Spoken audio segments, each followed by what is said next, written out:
দাঁড়িয়ে আছি কপোতাক্ষ নদের পাশে। এখানে দেখুন, এখানে সেন্টিমিটার নির্দেশ করে একটা মানদণ্ড এই নদীর বুকে স্থাপন করে রাখা হয়েছে। আমরা জানি যখন কোনো নদীতে পানি প্রবাহ খুব বেশি পরিমাণে বৃদ্ধি পেয়ে থাকে, আমরা বিশেষ বুলেটিনের মাধ্যমে জানতে পারি যে ওই নদীতে বিপদসীমার এত সেন্টিমিটার উপর দিয়ে পানি প্রবাহিত হচ্ছে, বা এই নদীতে এই মুহূর্তে পানি সীমা রয়েছে এত সেন্টিমিটারের নিচে।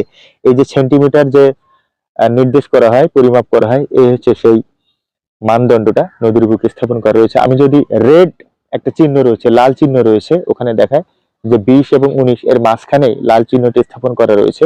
তার মানে বিষয়টা হলো যে এই নদীর পানির সীমারেখা যখন ওই যে লাল চিহ্নিত 20টা অতিক্রম করবে, তখন বলা হবে যে এই নদীর পানি এই মুহূর্তে বিপদসীমার 20 সেন্টিমিটার উপর দিয়ে প্রবাহিত হচ্ছে। আর যখন নিচে থাকবে তখন বলা হবে, যদি 18 বরাবর থাকে তখন বলা হবে যে এই নদীর পানি সীমা বা পানি প্রবাহ এই মুহূর্তে বিপদসীমার 18 সেন্টিমিটার নিচ দিয়ে প্রবাহিত হচ্ছে। তো এটাই হচ্ছে যে কোন নদীর পানি সীমা কিভাবে পরিমাপ করা হয়, সেই মানদণ্ড এখানে স্থাপন করা রয়েছে। এই ভিডিওটা আমরা উপহার দিলাম আপনাদেরকে। নিশ্চয়ই আমাদের পেজে যুক্ত থেকে আপনারা এই ভিডিওটা উপভোগ করেছেন।